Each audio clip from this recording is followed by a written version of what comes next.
Bom dia, pessoal. Eu tô vindo aqui hoje para mostrar um exemplo de vocês, para vocês que está no arquivo da aula de circuitos elétricos. Eu preferi não detalhar em texto o exemplo, mas sim mostrar em vídeo, que eu acho que vai ser mais proveitoso. Inclusive, eu posso ensinar vocês como utilizar uma calculadora 50G emulada, tá? Então, vamos começar. O exercício em questão, o exemplo em questão que eu vou resolver com vocês é esse aqui, tá? É um exemplo relativo à lei de Kirchhoff das malhas. O que eu quero que vocês entendam de como vocês vão fazer malha? É sempre um passo a passo, tá? Então, vamos pegar esse passo aqui, esse conjunto de passos, e vamos tentar resolver.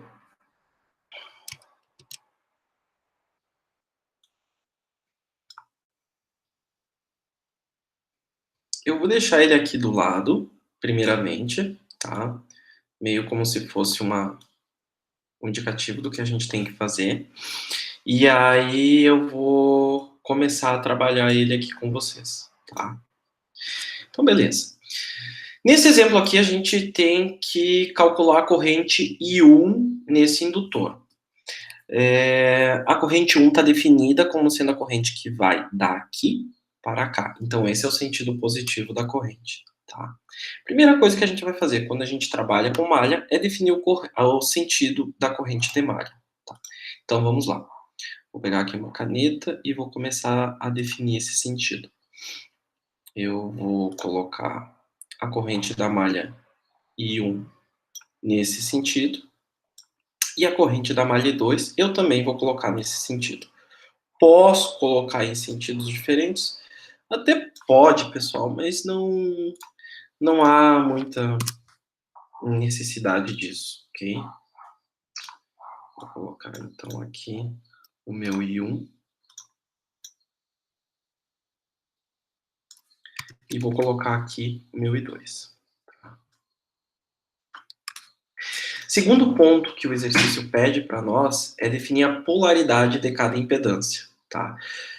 Minha dica, por enquanto, para vocês, depois eu explico mais detalhadamente o porquê, mas minha dica, por enquanto, é siga o sentido da corrente de malha que tu está analisando, tá? Depois vocês vão entender melhor o porquê que eu estou fazendo esse pedido.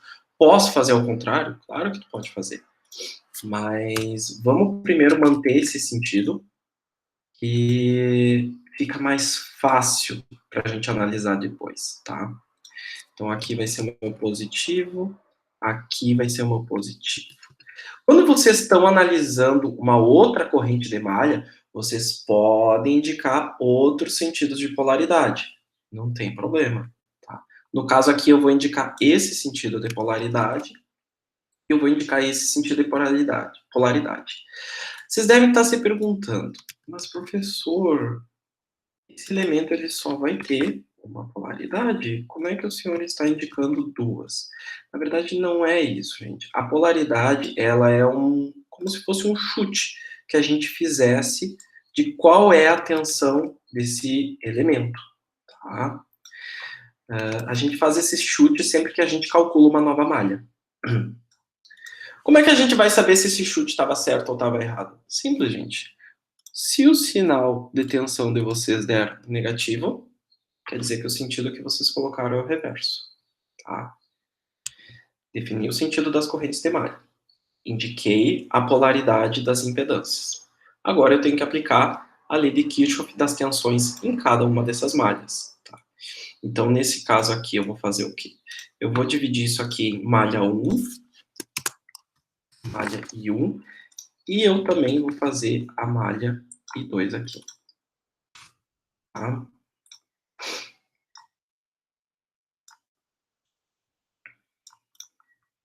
Vamos lá.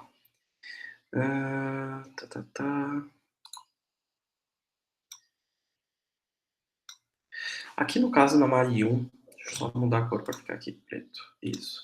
A gente vai fazer sempre o somatório das tensões, tá? Então, a gente começando por aqui, fazendo esse sentido da corrente de malha, entramos na fonte E1, tá? Essa fonte E1 tem uma tensão 2 volts com 0 graus. Como eu entrei no negativo dela, menos 2 com um ângulo de 0 graus. tá? Mais a tensão nesse meu indutor, entrei no positivo dele, mais a tensão nesse meu resistor. Tudo isso tem que ser igual a zero, tá?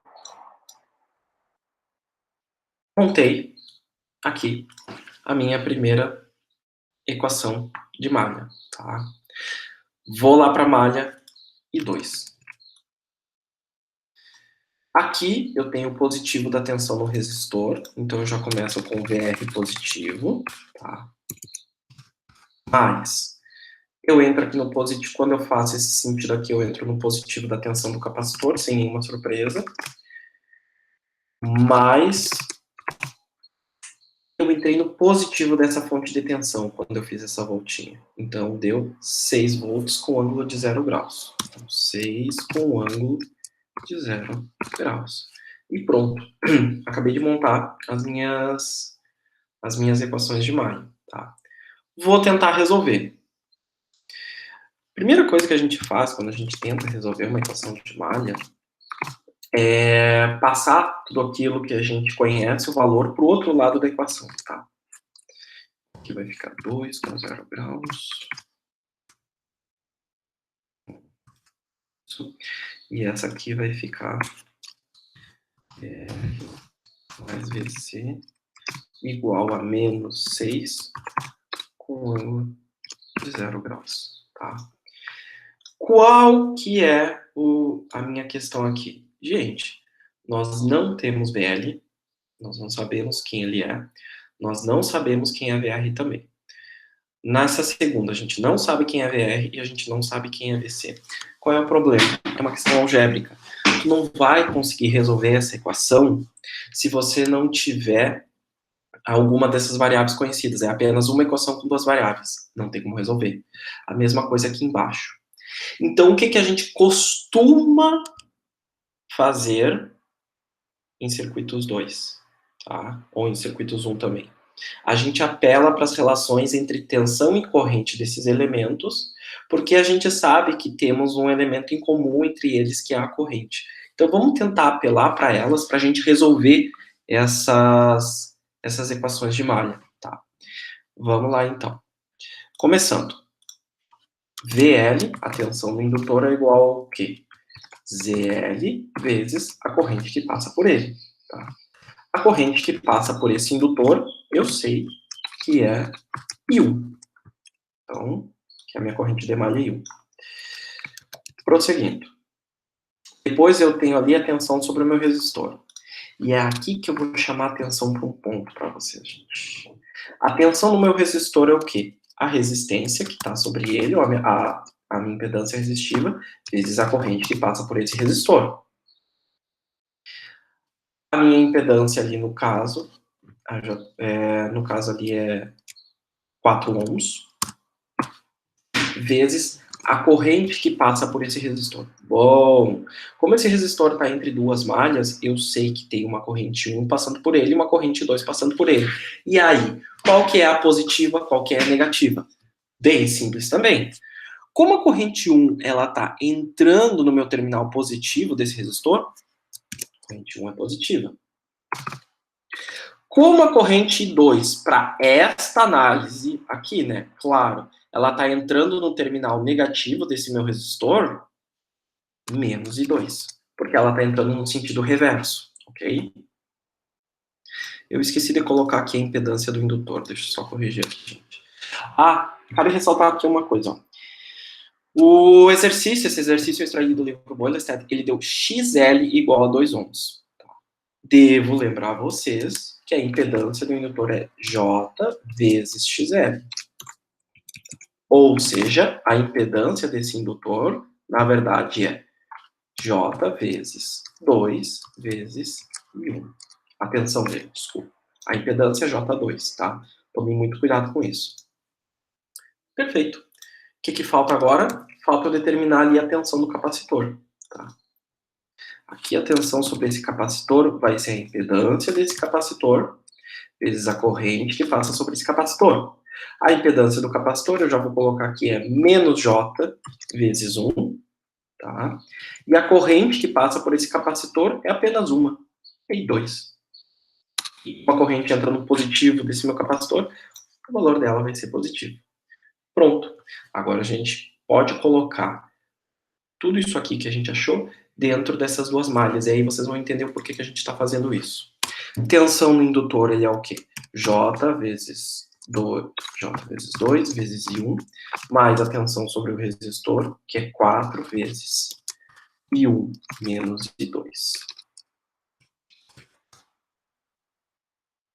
Tudo isso igual a zero. Vou abrir essas minhas equações aqui, tá? Essa aqui permanece a mesma, J de 2 e 1, 4 vezes I1, menos 4 vezes I2.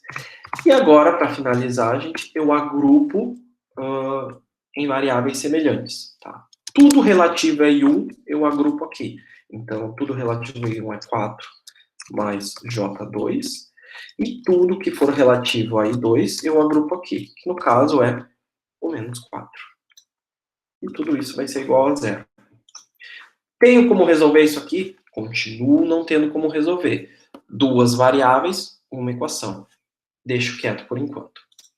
Venho aqui para minha malha 2.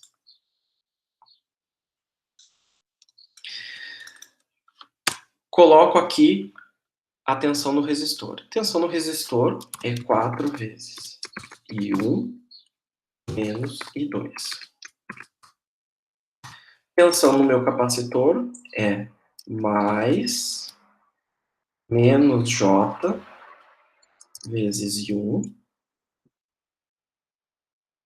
vezes I2. Tudo isso igual a menos 6 com ângulo de zero. Ah, cometi um errinho ali, gente. Um pouquinho que eu esqueci. Simplesmente esqueci de colocar esse cara aqui no final.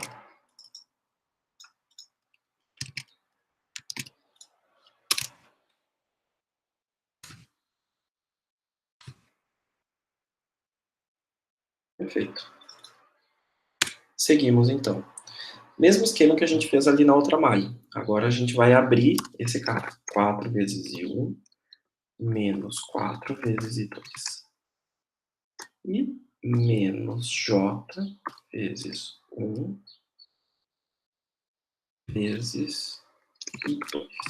Tudo isso igual a menos 6, ângulo de 0 graus.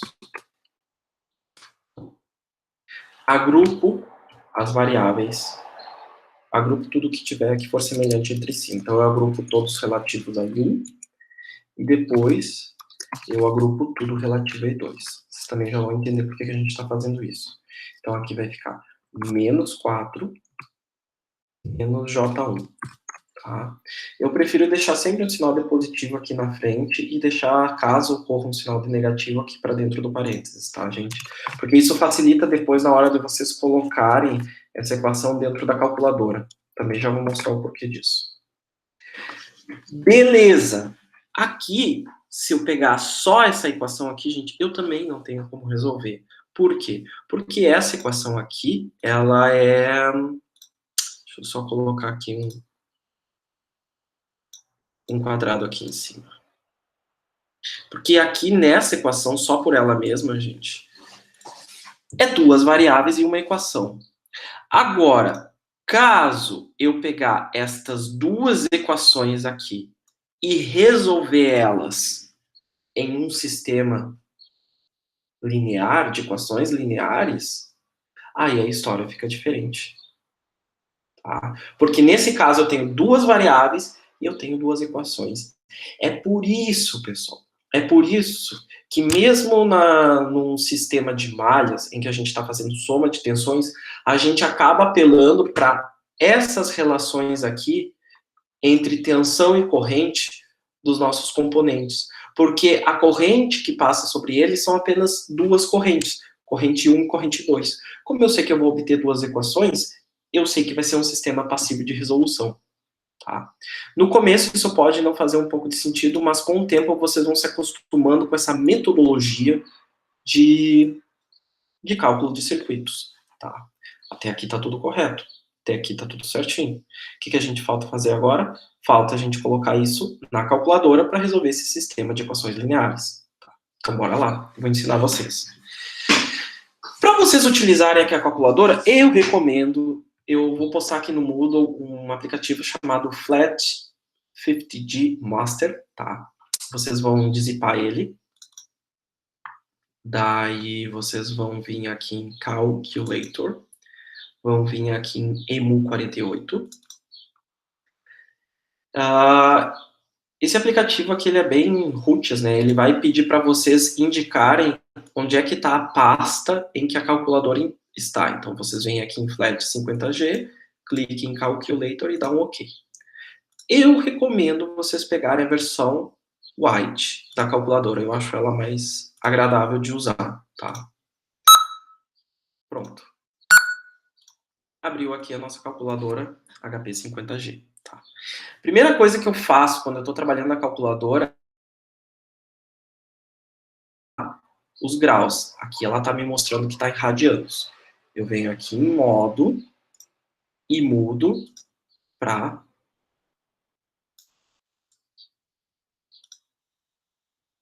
degree. Tá. Outra coisa que eu costumo mudar aqui também, eu prefiro que a calculadora me mostre o sistema de coordenadas polares. Tá? Então eu venho aqui e mudo para polar. Pronto. Graus, sistema de coordenadas polares. Tá? Podemos começar o nosso cálculo. Lá em circuitos 1, eu acredito que vocês faziam esse sistema de equações lineares na mão. Aqui em circuitos 2, vocês vão poder utilizar HP para resolver esse sistema de equações lineares, tá? Até porque, como a gente vai estar trabalhando com números complexos, fica bem mais difícil de vocês resolverem na mão. Para vocês resolverem na HP, vocês vão fazer o seguinte. Apertem esse Shift esquerdo aqui para ativar essa função da tecla 7. Ou não. Não, não é essa aqui. Deixa eu ver qual que é.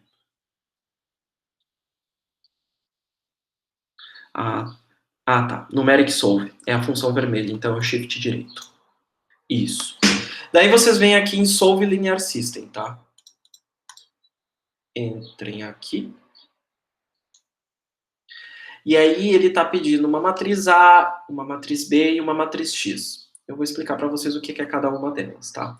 A matriz A, pessoal, são os coeficientes que estão acompanhando as variáveis de vocês. A matriz B seria o resultado, ou seja, aqueles números que estão do lado direito da equação. E o X é a resolução do sistema de vocês. Tá? Então, vou editar aqui a matriz A. Entrei aqui num sistema de matrizes. Okay? Eu vou abrir um parênteses e vou começar a colocar o meu primeiro elemento. O meu primeiro elemento aqui, gente, eu vou organizar melhor aqui num outro slide para vocês enxergarem do que eu estou falando. Eu vou copiar aqui.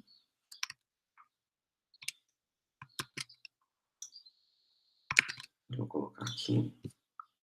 Opa. Vou copiar aqui, vou colocar. Eu acho que ele vai copiar. Ele vai copiar só o quadrado, não é isso que eu quero. Deixa eu voltar.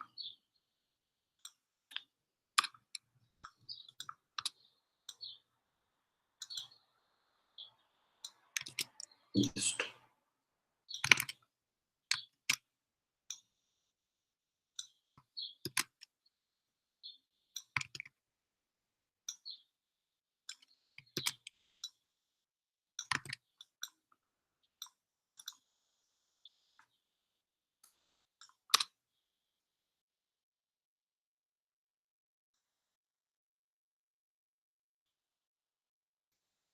Beleza. Vou dar uma aumentada aqui, vou dar uma aumentada aqui. Esse aqui, pessoal, é o nosso sistema de equações lineares, tá? Basicamente, o que ele pede ali na matriz A é isso aqui. Tudo o que acompanha as variáveis de vocês. Então, no caso, é 4 mais J2. E na segunda posição, menos 4. Depois, logo aqui embaixo, a gente vai colocar 4. E depois, na segunda posição, nós vamos colocar menos 4, menos J1. Essa aqui é a matriz A.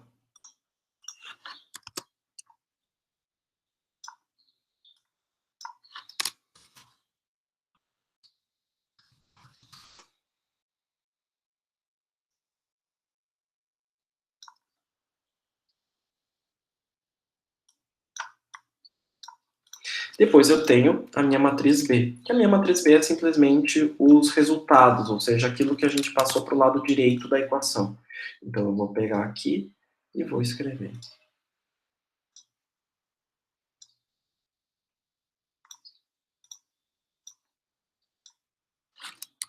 2 com ângulo de 0 graus.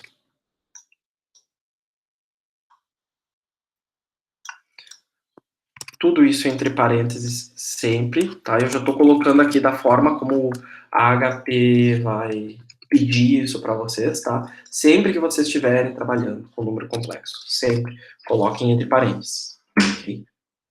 Perfeito. É isso que a gente vai ter que colocar lá. Então, vamos começar aqui.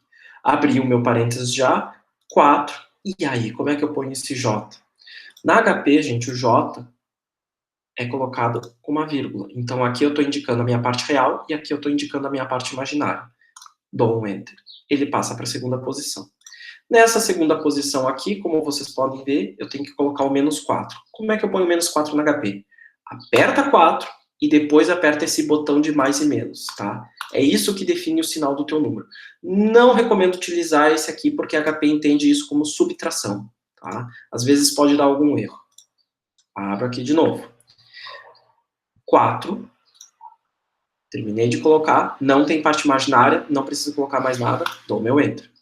Abre parênteses de novo.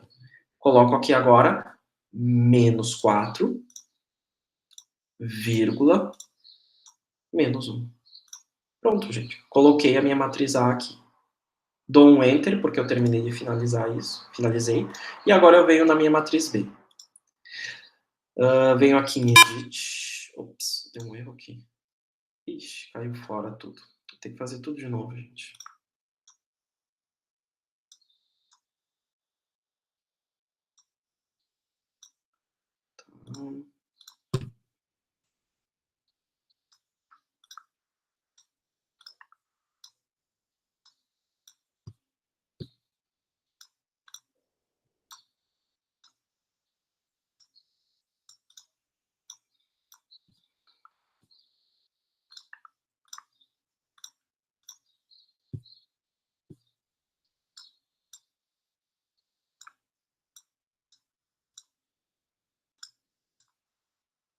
Venho para cá, clico em editar aqui, isso. Abro parênteses, porque é número complexo, e aí eu coloco 2. Como é que eu ponho esse sinal ali do ângulo? Alfa, Shift direito e 6. Tá. 0. Agora eu vou para minha linha de baixo. Abro parênteses. Eu tenho que colocar aqui 6 negativo, alfa, Shift direito, 6, 0 graus também. Dou um Enter de novo. Posiciono aqui no X, que são as minhas variáveis, e eu clico aqui e peço resolução. Perfeito. Tá aqui os meus resultados. Eu não consigo ver eles direito agora, mas eu dou uma clicada aqui em Enter e me aparece a solução. Continuo não conseguindo ver direito, gente. Cliquem aqui em View, que é o F2, e aí ele vai mostrar toda a solução para vocês, tá? Aqui no caso, o I1 é o de cima, o I2 é o de baixo. Então, nós temos aqui que... Deixa eu voltar aqui e colocar o texto. Eu vou apagar aqui, tá, gente? Essa parte, e vou colocar a solução aqui. I1 é igual a 2,635, 2,635, com ângulo D. Para vocês verem o que está aqui do lado, ó, vocês só cliquem aqui em avançar para o lado.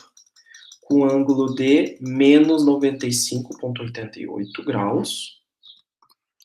Eu sei que é em graus, porque eu configurei a HP para trabalhar com esse sistema, logo no início ali. Amperes, claro. E o meu I2 vai ser igual Vamos voltar aqui, 2,80, 2,89, 89, com ângulo de menos 78,9. Menos 78,9 amperes também. Pronto, gente. Essas aqui são as respostas, ou as correntes de malhas, melhor, as correntes de malhas do nosso circuito. Deixa eu colocá-las em vermelho aqui.